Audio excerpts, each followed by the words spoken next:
Hello! Érzed, hogy az élet számtalan irányba rángat, túlterhelten és bizonytalanul arról, hogy hová kellene koncentrálnod? Nem vagy egyedül. Ma 7 sztoikus tilalmat fogunk felfedezni, amelyek egy tisztább, céltudatosabb élethez vezetnek 2025-ben. Ezek a elvek a kulcsai annak, hogy átvágj az űrzavarokon és növeld a tisztaságodat és célodat. A világunk gyorsan mozog és állandó kapcsolatot követel. Minden nap új sürgősségi helyzetet, egy új feladatot hoz, és szüntelenül követeli meg, hogy lépést tarts. Gyakran úgy tűnik, hogy csak épp hogy összetartasz mindent. A sztoicizmus azonban erős megoldásokat kínál.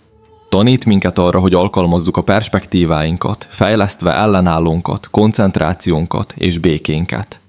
Ezek a elvek konkrétak, nem elméletiek. Ezek olyan cselekvési stratégiák, amelyeket azonnal alkalmazhatsz, hogy megváltoztasd, ahogyan gondolkodsz, cselekszel és kezeled az élet kihívásait. Mielőtt belekezdenénk, ne felejts el feliratkozni és megnyomni az értesítési csengőt, hogy ne maradj le a jövőbeni tartalmakról, amelyek a legtudatosabb életed kialakítására irányulnak. Készen állsz, hogy irányítást vegyél, és magabiztosan lépj 2025-be. Kezdjük! Ne engedd, hogy a külső káosz irányítsa a belső békédet. A modern élet olyan, mint egy soha nem szűnő vihar. Folyamatosan érkeznek riasztások, heves viták zajlanak online, olyan megjegyzéseket olvasunk, amiket bár nem tettünk volna. Ez állandó ostrom, ami sokunkat szétszórtá, szorongóvá és kimerülté tesz. Úgy tűnik, lehetetlen elmenekülni az állandó zaj elől. De a sztoicizmus itt segít, emlékeztetve minket arra, hogy bár nem mindig irányíthatjuk a külső vihart, teljes hatalmunk van felette, hogy mennyire engedjük be. Marcus Aurelius, a nagy sztoikus filozófusok egyike, egyszer így írt. A gondolataid felett van hatalmad, nem a külső események felett. Ismert fel ezt, és erőt találsz. Túl gyakran adjuk át békénket a körülöttünk lévő káosznak. Véget nem érően görgetjük a közösségi médiát, belsővé téve minden rossz hírt vagy ítélkező megjegyzést. Vitákba bonyolódunk olyan dolgok felett, amelyek valójában nem számítanak. És ami rosszabb, ezekre a vitákra még hosszú idővel később is gondolunk. Amit gyakran elfelejtünk, az az, hogy választásunk van. A választás, hogy hátralépjünk, megvédjük belső világunkat a külső káosztól. Gondolj az elmédre, mint egy erődre. Az erőd erős, de csak annyira biztonságos, amennyire a kapukat nyitva hagyod. Ha mindent beengedsz, az erőd belülről omladozik össze. Másrészt, ha óvatosan őrzöd ezeket a kapukat, megőrzöd az erőd erősségét. A belső békéd védelme nem azt jelenti, hogy elzárkózol a világtól. Inkább arról szól, hogy szándékosan válogatod meg, mit engedsz be. Nem kell minden negativitást magadba szívnod, vagy minden külső ingereire reagálnod. Megállhatsz, lélegezhetsz, és eldöntheted, hogy valami megérdemli-e a figyelmedet. Többnyire rájössz, hogy nem. Ez nem a kerülésről vagy a tudatlanságról szól, hanem határok meghúzásáról. Egy olyan világban, amely folyamatosan verseng a figyelmedért, a határok a önbecsülés egy formája. Nélkülük az energiát szétszórt, a figyelmet felhígult. Képzeld el, hogy úgy kezded a napodat, hogy magad szabod meg a hangulatot, ahelyett, hogy a telefonod diktálná azt. Képzeld el, hogy valaki kritizál téged, és te úgy döntesz, hogy nem hagyod, hogy ez felbosszantson, mert tudod, hogy az értéked nem függ az ő véleményüktől. Ez azt jelenti, hogy megőrzöd a belső békédet. Az egyik legegyszerűbb módja annak, hogy visszaszerezd ezt az erőt, az, hogy napi gyakorlatokat hozol létre, amelyek megerősítenek. Kezd az elmélkedéssel. Szállj minden reggel 5 percet arra, hogy csendben ülj, mélyen lélegezz, és emlékeztesd magad arra, hogy irányítod a gondolataidat. Gyakorold a tudatosságot a nap folyamán, észreveve, amikor túlterheltnek érzed magad. Kérdezd meg magadtól, hogy ezt a terhet neked kell lecipelni. Ha a válasz nem, engedd el. Ha igen, kezeld nyugodtan, lépésről lépésre. A naplózás is egy hatékony eszköz, amely segít feldolgozni az érzéseidet és tisztázni az elmédet a nap végén. Határok nélkül élni azt jelenti, hogy a zaj mindig hangosabbnak tűnik, mint a saját hangod. De amikor gyakorlod a belső békéd védelmét, tisztaságot találsz. Észreveszed a különbséget a kívüli káosz és a belül kialakított nyugalom között. És amint megtapasztalod ezt a nyugalmat, soha nem akarod majd feladni. Ne keress jóváhagyást, vagy félj az ítélettől. Sokan közülünk túl sok időt töltünk azzal, hogy összehasonlítjuk magunkat, mértékegységként használva mások véleményét. Kezdetben talán csak egy elszórt megjegyzésről, vagy a tökéletes kép online közzétételének nyomásáról van szó. Azonban idővel ez az igazolás iránti igény elkezdi alakítani cselekedeteinket. Habozunk, aggódva mások véleménye miatt, és összehasonlítjuk életünket mások rendezett életével, kevesebbnek érezve magunkat. E folyamat során feláldozzuk hitelességünket és szabadságunkat valaki más véleményéért. A sztoicizmus emlékeztet minket arra, hogy ez a viselkedés nem csak felesleges, hanem káros is. Bármennyire is próbálkozol, nem tudod irányítani mások gondolatait. Véleményük előítéleteik, bizonytalanságaik és félreértéseik által alakul. Miért engednéd, hogy ilyen instabil tényezők irányítsák az életedet? Gondolj az életedre, mint egy tengeren hajózó hajóra. Ha folyamatosan állítgatod a vitorláidat mások utasításai szerint, soha nem találod meg a saját úti célodat. Cél nélkül hánykódsz, az általad választatlan áramlatokban sodródva, és csodálkozol, hogy miért érzed magad elveszettnek. De amikor a saját utadat választod, amikor olyan dolgok felé tartasz, amelyek valóban számítanak neked, kezdesz stabilnak érezni magad. A kritika mindig jelen lesz, de nem fog megrendíteni, mert tudod, merre tartasz. Íme egy igazság, amelyet könnyű elfelejteni. Soha nem fogsz mindenkit megelégedésre szolgálni. Bármennyire is tökéletesen próbálkozol, mindig lesz valaki, akinek kritikája, javaslata vagy félreérthető pillantása lesz. Ez az ő dolguk, nem a tiéd. A sztoikusok emlékeztetnek minket arra, hogy energiánkat jobban tesszük, ha értékeinkkel összhangban élünk, mintsem, ha mások múló jóváhagyását kergetjük. Kérdezd meg magadtól, mi számít igazán neked? Mik az értékeid? Amikor cselekedeteidet ezekre az igazságokra alapozod, olyan szabadságot találsz, amelyet semmilyen mennyiségű tetszés vagy érvényesítés nem nyújthat. Mások véleményétől függetlenül élni nem azt jelenti, hogy nem törődsz másokkal vagy az érzéseikkel. Inkább arról szól, hogy áthelyezed a fókuszt. Ahelyett, hogy aggódnál azon, hogy mások hogyan látják téged, gondolj arra, hogy cselekedeteid hogyan tükrözik az elveidet. Ahelyett, hogy a ítéletetől félnél, kérdezd meg magadtól, büszke vagy-e arra, ahogy a világban megjelensz. Rájössz, hogy az egyetlen személy, akinek valóban felelned kell, te magad vagy. Az ebben a ciklusban való szabadulás egyik módja a leválás gyakorlása. Legközelebb, amikor aggódsz valaki véleménye miatt, állj meg és kérdezd meg, változtatja ez a vélemény azt, aki vagy? Valószínűleg nem. Egy másik gyakorlat a hála. Fordíts időt arra, hogy értékeld azokat az embereket az életedben, akik értékelnek téged olyannak, amilyen vagy, nem pedig azért, amit csinálsz vagy hogyan teljesítesz. Amikor abba hagyod a jóváhagyás keresését, valami figyelemre méltó történik. Teret hozol létre, hogy igazán önmagad lehess, és ebben a térben mélyebb önbizalmat és békét fedezel fel. Ahogy 2025-be lépsz, engedd el a ítélet félelmét és a jóváhagyás iránti szükségletet.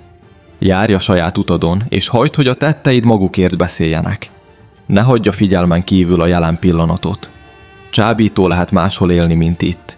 Újra és újra átgondoljuk a múltat, azt kérdezve, mit tehettünk volna másképp.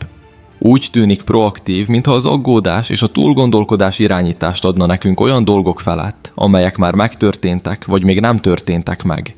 De ami ebben az egészben elveszik, az az egyetlen dolog, amelyet valóban befolyásolhatunk. A jelen pillanat. A sztoicizmus hangsúlyozza, hogy valójában csak a mostban élünk. Seneca írta az élet rövidségéről. Az egész jövő bizonytalanságban van. Élj azonnal. Ez a tanács évszázadokon átível, és élesen megérkezik 2025 zavarai közepette. Órákat pazarolunk a képernyők bámulásával, elszalasztva az élet szépségét, amely éppen előttünk bontakozik ki. Várunk a megfelelő pillanatra a cselekvésre, a kapcsolatokra, a teljes életre. Gondolj a jelen pillanatra, mint egy múló szellőre. Nem tarthatod meg, és nem kergetheted meg, miután elmúlt. De ha elég hosszú ideig megállsz érezni, emlékeztet arra, hogy most élsz, pontosan ebben a pillanatban. A jelen gyakran tűnik hétköznapinak, mert nem mindig érzi jelentőségteljesnek vagy izgalmasnak. De amikor túlságosan összpontosítunk arra, ami mögöttünk van, vagy ami előttünk áll, elveszítjük az élet rendkívüli részleteit. A nap melege az arcunkon, egy szeretett személy nevetése, a légzés egyszerű cselekvése. Amikor nem vagyunk jelen, az élet túlterhelővé válhat. Vagy a tegnapi teher alatt szenvedünk, vagy a holnapi bizonytalanságok miatt dermedünk meg. De amikor magadat a jelenben gyökerezed, az élet könnyebbé és jobbá válik. Koncentrálhatsz arra, ami előtted van, arra, amit ma, ebben az órában, sőt ebben a percben tehetsz. Ez nem jelenti azt, hogy abba hagyod a jövőre való tervezést, vagy a múlton való elmélkedést. Inkább azt jelenti, hogy ezek a dolgok nem irányítanak téged. Eszközökké válnak, nem terhekké. Hogyan tudod magadat a jelenben gyökerezni, amikor a világ minden irányból rángat? Kezdj kicsiben. A nap folyamán vegyél ki pillanatokat, hogy egyszerűen megállj és érezd a körülötted lévő világot. Amikor eszel, tényleg ízleld meg az ételt. Amikor valakivel beszélgetsz, igazán hallgass meg a szavait. És amikor minden tennivalótól túlterheltnek érzed magad, koncentrálj az egyetlen feladatra, amit éppen most tudsz megtenni. A jelen pillanat soha nem olyan bonyolult, mint amilyennek az elméd láttatja. Ezek lehetnek kicsiny cselekedetek, de hatalmasak. Kihúznak a rohanó elmédből, és belehelyeznek a valóság mostjába. 2025 valószínűleg saját kihívásaival és bizonytalanságaival fog érkezni. De ezek a kihívások kevésbé lesznek nehézkesek, ha egy pillanatban egyszerre közelíted meg őket. A múlt tanulság, a jövő lehetőség, de a jelen az egyetlen valóságod. Válaszd, hogy ebben élj. Ne legyél az érzelmeid rabja. Az érzelmek hatalmas erők. Nagyszerűségre ösztönözhetnek minket, vagy megbánandó döntésekre késztethetnek. Harag, félelem, irigység vagy kétségbeesés pillanataiban könnyű úgy érezni, mintha kegyetlen vihar foglyai lennénk, amit nem tudunk irányítani. De a sztoicizmus más megközelítést tanít. Az érzelmek nem irányítanak, ha csak nem engeded nekik. Természetüknél fogva jelennek meg, de az, ahogy rájuk reagálsz, határozza meg a hatásukat. Marcus Aurelius ezt mondta.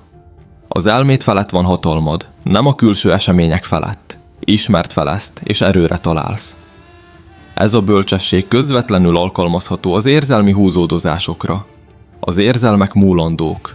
Felbukkannak, lecsillapodnak, és végül elhaladnak.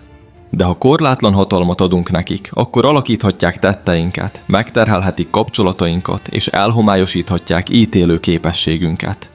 Jól élni a sztoikusok szerint azt jelenti, hogy megfigyeljük érzelmeinket anélkül, hogy belefulladnánk. Képzeld el az érzelmeidet, mint egy vadtüzet. Ha nincs kontroll alatt, mindent elpusztíthatnak útjukban. De tudatossággal és megfelelő eszközökkel kézben tarthatod őket, hasznosíthatod a meleget és a fényt. A cél nem az érzelmek elfojtása, hanem megértésük. A harag jelezheti, hogy valami igazságtalan, ami cselekvést igényel, de a dühkitörés ritkán old meg problémákat. A félelem felhívhatja a figyelmedet egy veszélyre, de ha engeded, hogy megbénítson, akkor gátol a fejlődésben. Amikor lépést tartasz, és felméred, mit jeleznek az érzéseid, visszanyered a képességedet, hogy megfontoltan reagálj, nem pedig ösztönösen. Az ilyen típusú mesterkedés azzal kezdődik, hogy szünetet tartasz. Legközelebb, amikor egy érzelem túlterhel, legyen az egy vita során érzett frusztráció, vagy egy nagy döntés előtti szorongás, vegyél egy pillanatot a lélegzetre. Számolj 10-ig, ha szükséges. Ez a szünet teret hoz létre az érzelem és a válaszod között, lehetővé téve, hogy tisztán közelítsd meg a helyzetet. Kérdezd meg magadtól, mit próbál közölni ez az érzelem? Segít vagy rontja a helyzetet a reakcióm? Ezek a kérdések áthelyezik a fókuszt az érzelemről a lehetséges cselekvéseidre. Egy másik sztoikus eszköz a perspektíva. Amikor az érzelmek mindent felemésztenek, segít kicsit kiszélesíteni a látókört. Marcus Aurelius gyakran emlékeztette magát arra, milyen jelentéktelenek a problémái az élet nagy rendjében. Egy mai frusztráció holnap talán jelentéktelennek tűnik. Egy most túlnyomó félelem az idő múlásával elhalványulhat. Ennek a nagyobb képnek az észben tartása enyhítheti az intenzív érzelmek szorítását, teret adva a nyugodt cselekvésnek. Senki sem tökéletes ebben. Senki. De minden lépés, amelyet az érzelmeid irányítására teszel, egy lépés az életed irányításá felé. Azáltal, hogy választasz a válaszaid között, ahelyett, hogy az érzelmek diktálnák a cselekedeteidet, szabadságot és erőt nyersz. 2025-ben ne engedd, hogy az érzelmeid túlszulejtsenek.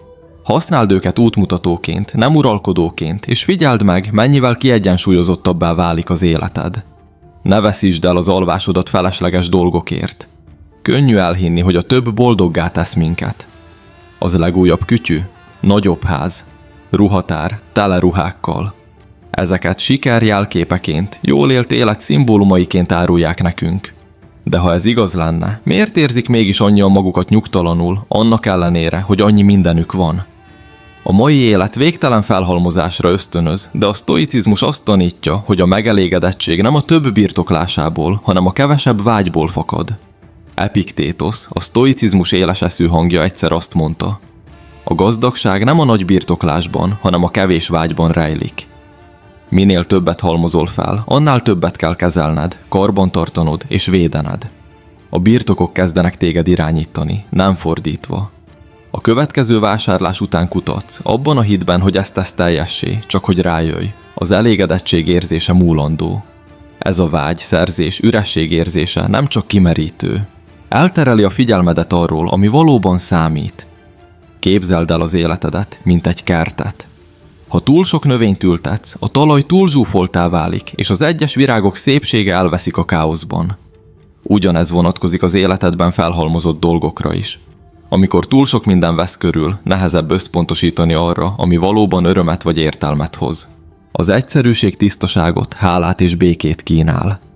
Nem önmegfosztásról szól, hanem arról, hogy teret hozol létre, fizikailag és mentálisan, azoknak a dolgoknak, amelyek valóban összhangban vannak az értékeiddel. Hogyan léphetsz le a felhalmozás futószalagjáról? Kezd azzal, hogy megkérdezed magadtól, hogy az új vásárlás hozzáad-e értéket az életedhez. Amikor valami újért kísértésbe esel, állj meg és gondolkodj el rajta. Valódi problémát old meg, vagy csak egy átmeneti érzelmi űrt tölt be. Ezt a gyakorlatot kiterjesztheted a már birtokolt dolgaidra is. Nézz körül az otthonodban, és vedd észre, mennyit használsz vagy értékelsz valójában belőlük. Valószínűleg sokuk csak ott van, helyet és energiát foglalva. A rendrakás nem csak fizikai cselekedet, hanem mentális is. Amikor elengeded, amire nincs szükséged, felszabadítod az elméd a felesleg terhétől. Kezd kicsiben. Egy fiók, egy polc vagy a helyed egyetlen sarka. Érezd, milyen rendet és egyszerűséget teremteni. Ahogy elkezdesz, a folyamat a legjobb értelemben függőséget okozhat. És ne állj meg a fizikai tárgyaknál. Gondolkozz azon elkötelezettségeken, kapcsolatokon vagy szokásokon, amelyek már nem szolgálnak téged. Ezek is lehetnek az űrzavar, amely kimeríti az energiád. A kevesebb igénylésének szépsége az, hogy bőségérzetet kelt. Amikor arra összpontosítasz, ami valóban számít, legyen szó kapcsolatokról, értelmes munkáról vagy személyes növekedésről, rájössz, hogy már többnél is van elég. 2025-ben állj ellen a késztetésnek, hogy mindent megvegyél, és öleld meg a egyszerűség szabadságát. Ne állj ellen a változásnak, vagy ragaszkodj a múlthoz. A változás az élet egyik kevés bizonyossága, mégis gyakran a legnehezebben elfogadható dolog. Ragaszkodunk az ismerős kapcsolatokhoz, rutinokhoz, régi önmagunkhoz. Abban a hitben, hogy ha elég szorosan fogjuk őket, megfagyasztjuk az időt. De az ellenállás nem állítja meg a változást. Csak szenvedést okoz. Az élet halad előre, akár elfogadjuk, akár nem. A sztoicizmus arra ösztönöz minket, hogy fogadjuk el a szükségszerűt kegyelemmel, lássuk a növekedést az alkalmazkodásban. Marcus Aurelius így írt: a veszteség nem más, mint változás, és a változás a természet öröme. Ennek a filozófiának a lényege nem csak a változás elfogadása. Ez egy meghívás arra, hogy lássuk lehetőségként. A természet maga is állandó mozgásban van. Az évszakok változnak, a folyók folynak, a levelek hullanak, félelem vagy habozás nélkül. Ez egyszerűen a természetes rend. Ugyanez vonatkozik ránk is. Amikor ellenállunk a változásnak, magának az életnek állunk ellen. Beragadunk, vágyakozva a múltra, vagy rettegve a jövőtől, ahelyett, hogy teljesen a jelenben élnénk. Képzeld el az életet, mint egy folyót. Ragaszkodhatsz a partokhoz, küzdve az árral, vagy elengedheted és sodródhatsz vele, megbízva abban, hogy a folyó tudja, hova tart. Ez nem jelenti az irányítás feladását, hanem azt, hogy a navigációra összpontosítasz, nem az árral való küzdelemre. Amikor elfogadjuk a változást, megnyílunk lehetőségek előtt, amelyeket korábban nem láttunk. Egy zárt ajtó egy nyitott ablakot rejthet. Egy veszteség helyett teremthet valami újnak. Az elfogadás nem jelenti, hogy minden változást ünnepelnünk kell, vagy hogy nem érezhetünk bizonytalanságot az előttünk állóval kapcsolatban. De az ellenállás nem teszi kevésbé valósággá a valóságot. csak késlelteti az alkalmazkodási képességedet. Ahelyett, hogy azt kérdeznéd, miért történik ez velem? Kérdezd meg, mit tanulhatok ebből? Az ellenállásból a kíváncsiságra való áttérés mélyrehatóan megváltoztathatja, ahogy a változásokat éled meg. Gondolj vissza az életedben korábban bekövetkezett változásokra, amikor valami, amitől féltél, mint egy állás elvesztése vagy egy kapcsolat vége, váratlan növekedéshez vagy új lehetőségekhez vezetett. Ez az gyakorlat emlékeztet arra, hogy korábban is alkalmazkodtál, és újra megteheted. Egy másik gyakorlat a jelenben való megalapozás, amikor a változás elsöprőnek tűnik. Lélegezz mélyeket, és koncentrálj arra, amit éppen most irányíthatsz. Gyakran a következő kis lépés az, ami elindít előre. A múlthoz való ragaszkodás biztonságosnak tűnhet, de megkötöz téged valamihez, ami már nem létezik. Az elengedéssel helyet teremtesz az újnak. A változás nem ellenséged. A változás a élet természetes ritmusának része. Ahogy áthaladsz 2025-ön, fogadd el a változással járó bizonytalanságokat. Tekintsd őket növekedési, fejlődési, változási lehetőségként. Ne feledd a nagyobb képet. A mindennapi élet tele van értekezletekkel, határidőkkel, teendőkkel. Ezek elvonják a figyelmedet, és alig hagynak levegőt venni. De ha kizárólag a napi feladatok sürgésében élsz, az élet kicsinek kezd tűnni. Elfelejted, hogy miért csinálod mindezt. A sztoicizmus arra ösztönöz minket, hogy tekintsünk túl ezeken a közvetlen követelményeken, és tartsuk szem előtt a nagyobb képet. Mi igazán számít? Milyen életet szeretnél élni? A sztoikusok hatékonyan őrizték meg ezt a perspektívát. Memento mori. Emlékezz arra, hogy meg fogsz halni. Bár ez morbidnak tűnhet, valójában arra hív, hogy teljes mértékben és szándékosan élj. Marcus Aurelius gyakran töprengett a halandóságán, így írva. Most hagyhatod el az életet. Hagyd, hogy ez határozza meg, mit teszel, mondasz és gondolsz. Az ötlet nem a halálon való rágódás, hanem annak használata, hogy emlékeztessen az élet rövidségére. Amikor tudatában vagy annak, hogy mennyire rövid az időd, abba hagyod az értelmetlen dolgokra való pazarlást. Képzeld el az életet, mint egy kamera lencséjét. Ha túl közel zoomolsz, minden, amit látsz, az apró részletek zűrzavara. A megválaszolandó e-mail, a rendetlen konyha, a dugó. De ha kizoomolsz, a nagyobb kép kerül előtérbe. Emlékezni kezdesz arra, ami igazán fontos. A kapcsolataidra, az egészségedre, a személyes növekedésedre. Az apróságok eltűnnek a háttérben, és ami valóban számít, az kerül a középpontba. Sokunk számára a nagyobb kép elvesztése fokozatosan történik.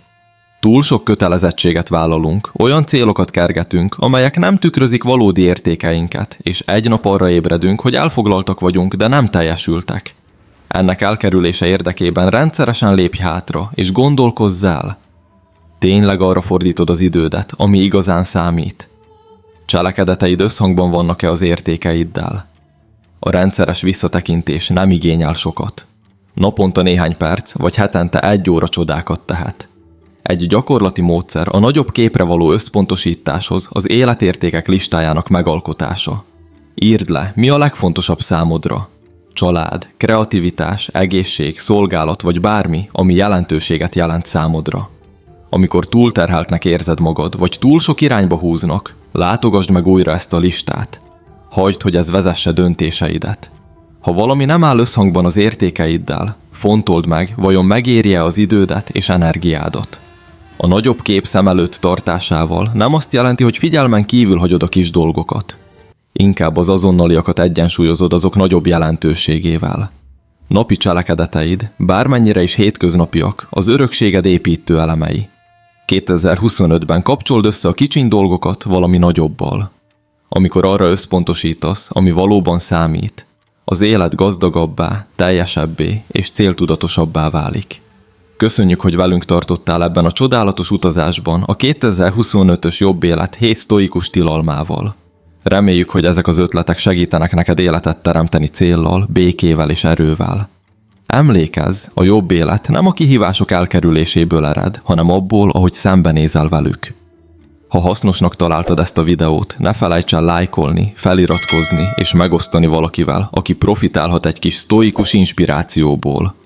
Tartsd szem előtt ezeket az elveket, folytasd a növekedést, és találkozunk legközelebb. Maradj talajt fogva, és vigyázz magadra.